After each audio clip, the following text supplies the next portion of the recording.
오늘도 주님의 사랑하시는 귀한 성도님들을 거룩한 주일 주님의 전전에 모아주십시오.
여자가 물동이를 버려두고 동네로 들어가서 사람들에게 이르되 내가 행한 모든 일을 내게 말한 사람을 와서 보라.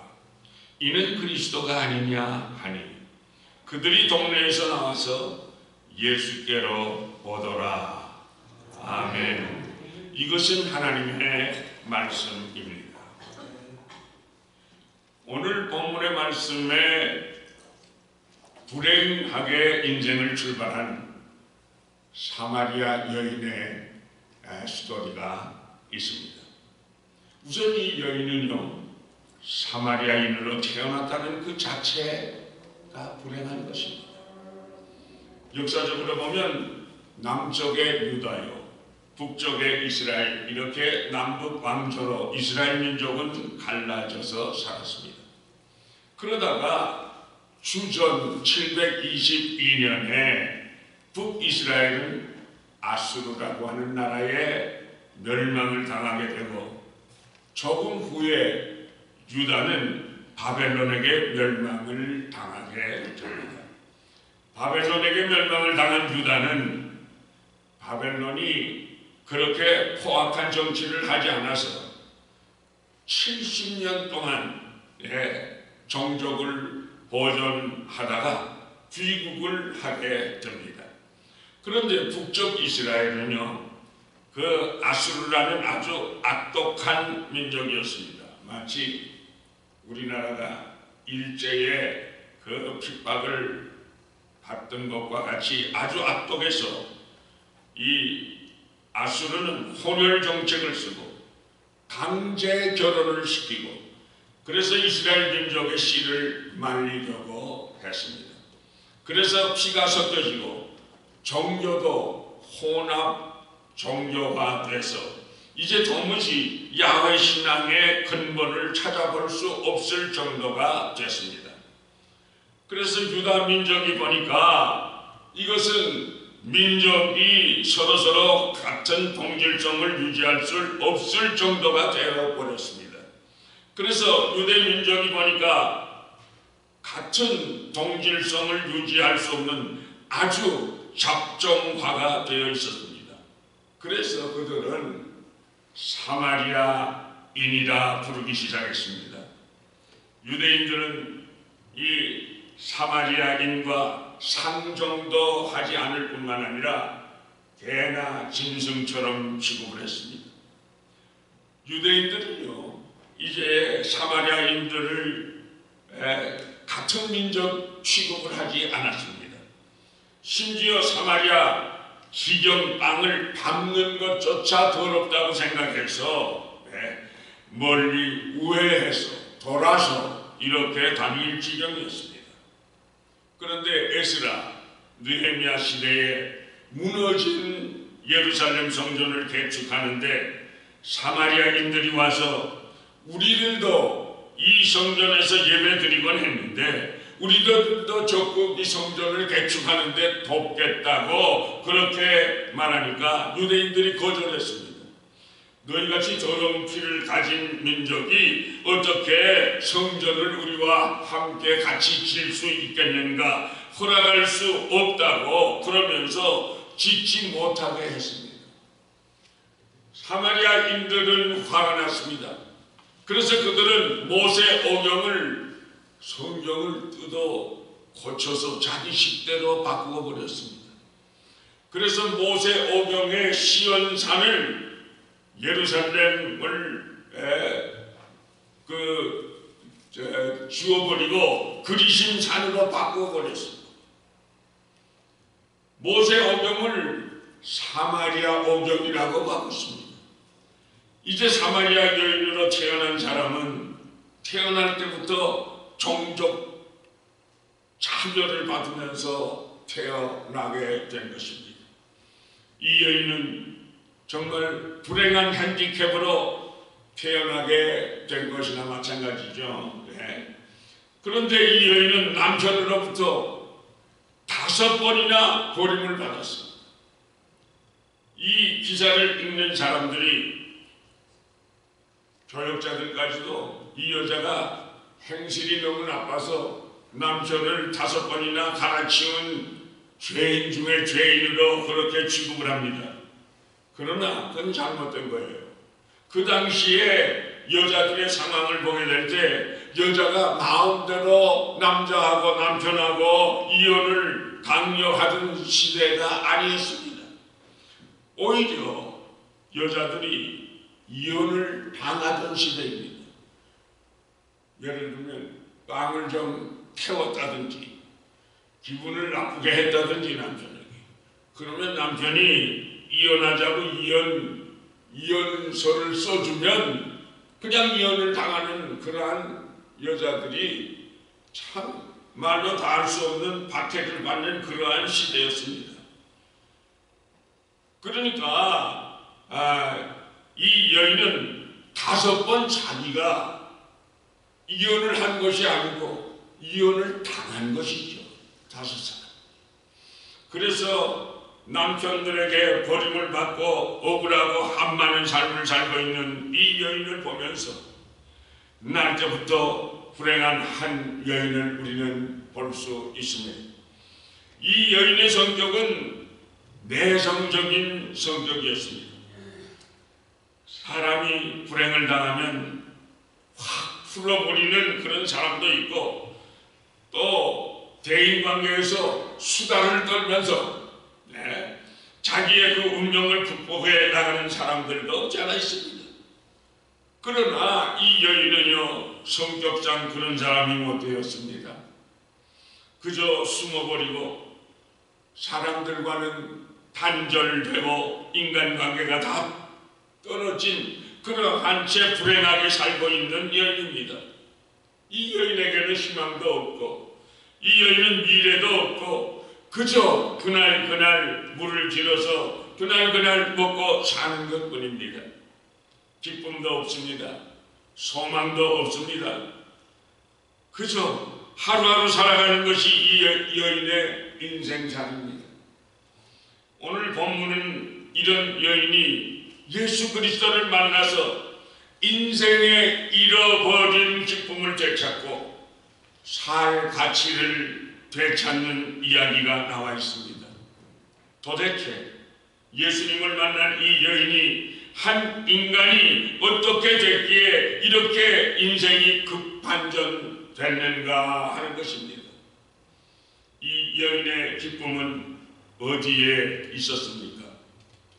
이 여인은 주님을 만나 대화 중에 아직도 내가 하나님의 관심의 대상이라고 하는 것을 깨닫고 잃어버린 기쁨을 찾아가고 있습니다. 우리 주님은 우리에게 너무나 많은 관심을 가지고 계십니다. 가장 불쌍하고 못나고 억울한 삶을 살고 있을 때 주님은 더욱더 우리 곁에 계십니다. 우리와 함께 계십니다. 우리를 도우시려고 하십니다. 주님이 이 여인을 만난 것은 우연이 아닙니다. 주님께서 남들이 다 가기 싫어하는 사마리아 땅으로 일부러 가셔서 기다리고 계셨습니다. 수가성 우물가에 기다리고 계시다가 이 여인을 만났습니다. 사마리아 땅으로 지나가는 것을 꺼려하던 사마리아 지경에 예수님께서 일찍이 찾아가셨다고 하는 것은 얼마나 주님의 마음이, 우리들을 향한 마음이 아름답고 귀한 것인가를 우리는 알 수 있습니다. 의도적인 만남이었습니다. 꼭 만나야 되겠다. 이 불쌍한 여인을 내가 만나서 구원하여야 되겠다. 의도적이었습니다. 또 그리고 우리 주님께서는 남들이 다 가기 싫어하는 곳으로 먼저 가셔서 그 여인을 기다리는 내 만남이었습니다. 이것이 바로 우리들을 만나주신 주님의 모습입니다. 여러분들과 저를 만나주신 주님의 모습은 바로 이런 모습입니다. 우리가 가장 못나고 실패하고 불행했을 때 우리 주님께서는 우리 가까이 찾아와 계셔도 우리를 위하여 기도하시고 계셨습니다. 우리가 가장 억울하고 비참할 때, 답답할 때 그 순간에 우리 예수 그리스도께서 바로 그것에 우리와 함께 계셨습니다. 그래서 우리는 인생의 새 출발을 할 수가 있었고 오늘 이 자리에 있게 됐습니다. 오늘 여러분 답답한 일이 있습니까? 여러분들 가정에서 뭐 풀리지 않는 일이 있습니까? 왜 내 인생은 처음부터 잘못 꼬였는가? 이렇게 생각할 때도 여러분 있습니까? 아니 없습니다. 그것이 문제가 아닙니다. 바로 그때에 예수 그리스도께서 우리 곁에 가까이 계시는 것을 우리들이 영안을 활짝 열고 주님을 찾아뵈야 할 것입니다. 우리 예수님께서는요, 우리들과 깊은 대화를 하시기를 원하십니다. 아직도 너는 하나님의 관심의 대상이라고 말씀하시고 계십니다. 주님의 음성들을 들으십시오. 바로 그것에 여러분의 인생의 기쁨이 주어지는 시간입니다. 이 여인이 주님을 만나서 마음의 상처를 깨끗이 씻음받고 기쁨을 되찾고 있습니다. 주님께서 여인에게 말씀하셨지요. 내 남편을 데려오라. 누가 감히 이 여인에게 내 남편을 데려오라고 이런 말을 할 수 있겠습니까? 이런 말이라고 하는 것은 사실은 대인관계에 있어서 해서는 절대로 안 되는 말입니다. 가장 깊은 마음의 상처를 주님께서 건드리시고 계십니다. 왜 주님께서 이 여인의 깊은 상처를 건드셨을까요? 상처를 치유해 주어야 기쁨을 회복할 수 있기 때문인 것입니다. 이 마음의 상처를 그대로 두고 기쁨을 회복할 수 없다고 하는 말씀이 포함되어 있습니다. 주님께서 왜 건드리셨을까요? 치료할 능력이 있으니까 주님께서 도려내시고자 하시는 것입니다. 의사가 치료할 능력이 없는데 수술실에서 칼을 들이대고 치료할 수 없지 않습니까? 그래서 최원희 권사님 투석하는 거 다른 병원에서 오랫동안 치료를 받는데 조금 더 낫지가 않고 더 심해져 갔습니다. 그래서 이 병원 저 병원에게 현황을 설명하면서 이 병원으로 옮기겠다, 트랜스퍼 해달라 이렇게 얘기를 해도 다 우리 병원에서는 받을 수 없다고, 더 이상 치료할 수 없다고 그래서 입원을 불어다녔습니다. 그런데 그 사마리탄 병원에서 우리 병원에 오라고, 우리는 다 준비되어 있다고, 다 예비되어 있다고, 전문 의사가 다 또 있다고 그래가지고 걸로 갔는데요. 제가 처음에 병원에 우리 김영철 장로님하고 신방을 갔을 때는 정말 목사가 보기에도 너무 안쓰럽고 너무 온 몸이 검은 점도 너무 많고 너무 몸이 부패해 가는 것을 눈으로 볼 수 있었습니다. 그래서 정말 간절히 예배드리고 기도하고 그렇게 하고 왔는데 한 8일쯤 지나고 지난주 중에 신방을 굿사마리탄 병원으로 갔는데 얼마나 좋아졌는지 몰라요. 그 환부가 많이 없어지고 회복되어 가는 그 기미를 보는데 따님이 하는 말이 어머니가 요새 병원에서 얼마나 잘 잡수시는지 몰라요. 병이 아무리 중해도 잘 먹으면 회복됩니다. 우리 교회에서 신앙생활을 하는 사람들도 신앙생활을 하면서 우리들의 이 영역이 회복되기 위하여 우리들의 기도 생활이 더 열심히 할 수 있고 기도 생활에 열심히 하고 주님을 바라보면서 주님만을 의지하는 신앙생활을 하게 되면 그 중병도 점점 나아지게 되는 줄로 믿습니다. 사랑하는 여러분, 의사가 치료할 능력이 없는데 수술실에서 어떻게 칼을 들이대고 치료할 수 있겠습니까? 안 되죠. 적어도 수술을 할 수 있는 능력이 있으니까 도려내고자 하는 것입니다. 주님께서 내가 내 상처를 도려내야 되겠다, 나한테 다 털어내봐. 너의 마음에 있는 상처를 완전히 치유받기를 원한다면 반드시 우리는 예수님께 다 알아야 합니다. 내 형편과 처지를 다 알아야 합니다. 내가 잘못 생각하는 것, 내가 범죄하고 있는 것 다 주님 앞에 털어놓아야 합니다. 예수님께서는 숨길 것도 부끄러울 것도 없습니다. 예수님은 다 아시는 분이신데, 올마이티가 되시는 분이신데 예수님을 어떻게 우리가 숨길 수 있겠습니까? 여러분의 가장 깊은 상처, 억울하고 분한 것, 여러분 자신의 죄악된 마음, 우리 예수님 앞에 다 털어놓고 모든 문제를 해결받으시기를 만복의 만병의 의사가 되시는 우리 주 예수 그리스도의 이름으로 축복합니다. 이 여인은요, 주님을 만난 후에 정직성을 인정받고 기쁨을 점차적으로 되찾아가고 있습니다. 18절 말씀을 보면 주님이 이 여인에게 이렇게 말씀합니다. 네 말이 참되도다. 네가 남편이 5이 있었으나 지금 있는 자도 네 남편이 아니다.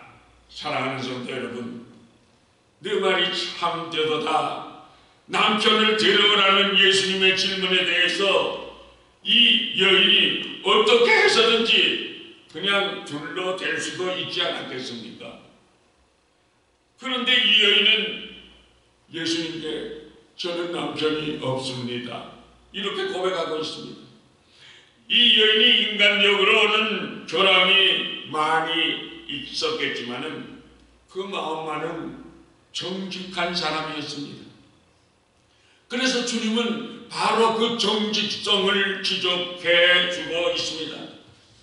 여러분, 누가 여러분의 정직성을 인정해 준다면 다들 손가락질을 하는데, 누가 여러분에게 당신은 정직한 사람이요, 다들 당신을 신뢰하지 않고 믿지 않지만 나는 당신을 믿습니다. 다른 사람들은 다 안 믿어도 나는 당신을 믿습니다. 그러면 여러분들 그분을 통해서 위로가 있고 기쁨이 있지 않겠습니까? 누군가 이 여인을 정직하게 도와줍니까? 사람들은 없습니다.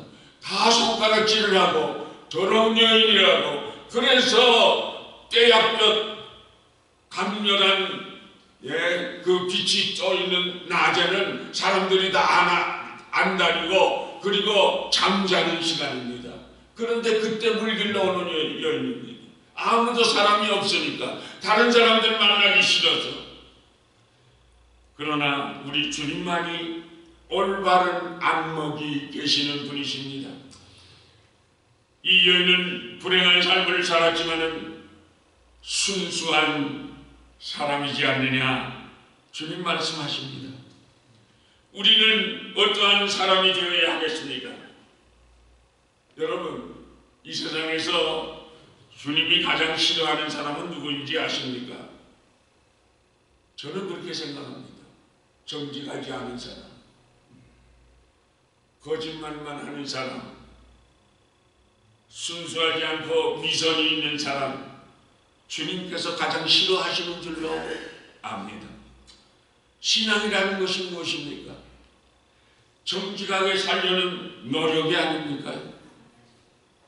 우리도 이 여인처럼 너는 정직한 사람이야, 너는 순수하고 미선이 없는 사람이야, 이렇게 예수님께 여러분 인정받을 수 있겠습니까? 이런 인정이 어떤 것보다도 값지다고 생각하며 신앙생활을 여러분들 하시고 계십니까? 어떻게 신앙생활을 하십니까? 마지막 날에 저는요, 주님의 이름으로 귀신을 쫓아냈고요, 주님의 이름으로 권능도 행했고요, 주님의 일을 많이 평생도록 한 사람입니다. 이때 예수님께서 이렇게 책망하신다고 했어요. 불법을 행하는 자들아, 내가 너희를 도저히 알지 못한다, 너를 모른다고 할 때가 있다는 것입니다. 주님께서 다른 사람들이 다 나를 모른다고 할지라도 주님만은 난 너를 알아. 집사님 너를 안다고. 장로 너 수고 많이 했지. 내가 내 수고를 안다. 그러면 얼마나 위로가 되고 얼마나 감사하고 얼마나 기쁘겠습니까? 그러나 예수님의 책망을 받으면 나는 너를 도무지 모른다, 그렇게 할 사람이 있다는 것입니다. 이 세상에. 주여, 나는 그런 사람 되지 않게 해주세요. 주님, 나는 주님 앞에서, 사람들 앞에서 정직한 사람이 되게 하여 주시옵소서. 이것이 여러분들의 기도의 제목이 되어야 할 줄로 믿습니다. 무엇이 신앙입니까? 정직한 삶을 살고자 추구하는 것입니다. 내 이름을 내어는 것이 아닙니다. 우리는 한번 깊이 생각해 보셔야 하겠습니다. 이 여인은 주님을 만난 뒤에 예배드리는 감격을 회복하면서 잃어버렸던 기쁨을 찾아가고 있습니다. 예수님께 묻습니다. 어디서 예배하여야 할까요? 이것도 사실은 좀 엉뚱한 질문이 아닙니까? 나에게 궁핍하니 돈 좀 주세요. 제가 직장이 변변치 않으니까 좋은 직장 좀 소개해 주세요. 너무너무 억울하니까 내 남편하고 좀 화해시켜 주세요. 이런 소원은 말할 수 있는데 엉뚱하게 한다는 얘기가 어디에서 예배를 해야 합니까? 예배 장소를 묻고 있습니다.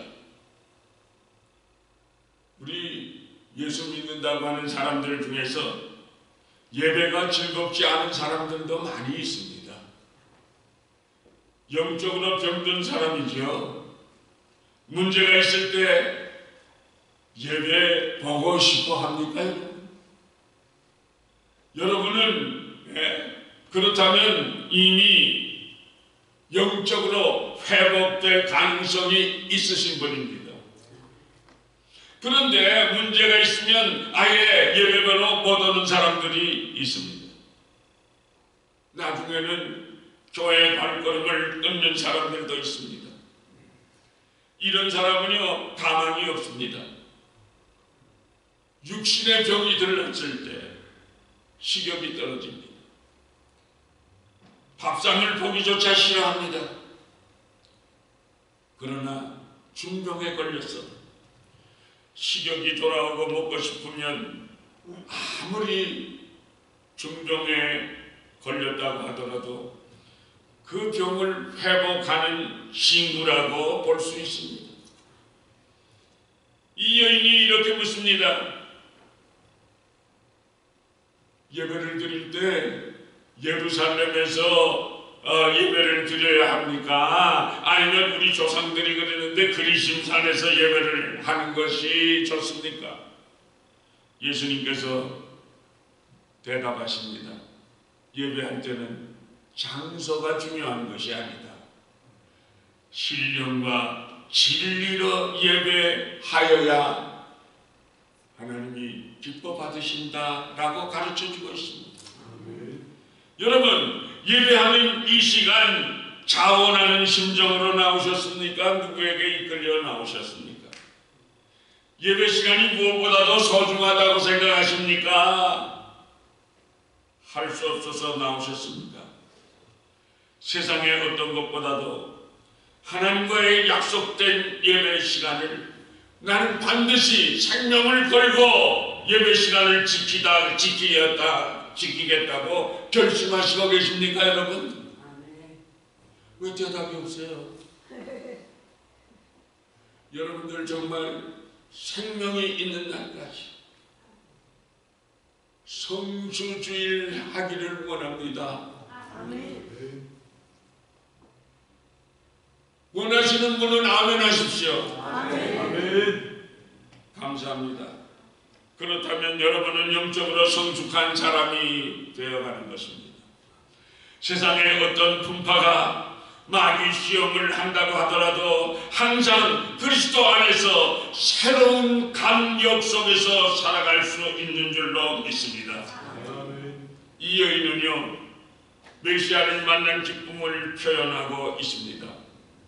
29절에 보니까 본래 이 여인은 죄가 많은 여인이고 손가락질을 받는 여인이기 때문에 동네 사람들을 만나기 싫어서 피해 다니는 사람이었는데, 예수님을 만나 뵙고 난 후에 생각이 달라졌습니다. 가치관이 달라졌습니다. 이제는 동네 사람들을 스스로 찾아가서 만나고 있습니다. 그리고 예수 그리스도가 누구신지를 증거하고 있습니다. 나의 모든 삶을 다 알고 계시고 말하시는 그분이 그리스도가 아니냐? 한번 와봐, 한번 와보라고, 내가 만난 예수를 한번 만나보라고 증거하는 삶을 살 것입니다. 예수를 만난 기쁨, 이것은 체험하지 않고는 모르는 것입니다. 이 사마리아 여인은 예수님을 만나고 난 후에 너무너무 기쁘고 감사해서 물길로 갔다가 물동이를 버려두고 마을로 달려가고 있습니다. 그전에는 사람들을 만나기 싫고 두려워서 피해 다니고 그랬는데, 이제는 그 사람들을 만나러 달려가고 있습니다. 피곤한 거 다 잊어버리고 내가 만난 예수를 증거하고 전하기 위하여 달려가고 있습니다. 시간이 있습니다. 없습니다. 핑계대지 않습니다. 이 여인은 동네로 달려가서 사람들에게 이는 그리스도가 아니냐, 와보라 라고 증거합니다. 이 사람이 진정한 기쁨의 소유자이고 진정한 인생의 승리자가 아니겠습니까, 여러분? 외로울 때, 고독할 때 우리 깊이 생각해야 되겠습니다. 마음이 답답할 때, 상처가 있을 때 바로 그곳에 우리 주님이 우리 곁에 와 계시는 것을 영안을 열고 바라보아야 하겠습니다. 우리 주님은 고통당하는 성도들을 그대로 내버려 두시는 주님이 아니시고 함께 하시는 주님. 여러분, 아직도 당신은 하나님의 관심의 대상이라고 하는 것을 깨달아야 합니다. 하나님은, 우리 예수님은 나와 대화를 하시기를 원하시고 나와 만나고 싶어 하시고 우리들의 문제를 해결해 주시고 싶어 하시는 예수님께서 문제 속에 우리 주님께서는 와 계시고 도와주시기를 원하시고 계십니다. 우리들이 기도하기를, 주님께 그 문제를 다 맡기기를 주님은 기다리고 계시는 것입니다. 내가 해결해 보려고, 아니 모든 것을 다 포기해 버리려고 그러지 마세요. 우리에게는 길이 있습니다. 우리를 아직도 사랑하시는 우리 예수님이 계십니다. 그래서 우리는 꼭 예수님을 만나 뵈야 하겠습니다. 주님께 만나서 나의 정병과 처지를, 나의 아픔을, 나의 억울함을 주님 앞에 다 내려놓아야 하겠습니다. 복잡한 인간 사회 속에서 상처를 받은 영혼들이 주님을 만나 뵙고 이 사마리아 여인처럼 기쁨을 회복하고 그러한 의미를 다시 다지는 놀라운 축복이 여러분들의 생활 속에, 여러분들의 가정 속에, 여러분들의 삶 속에 있으시기를 만복의 근원이 되시고 만병의 의사가 되시는 우리 주 예수 그리스도의 이름으로 축복합니다. 축복합니다.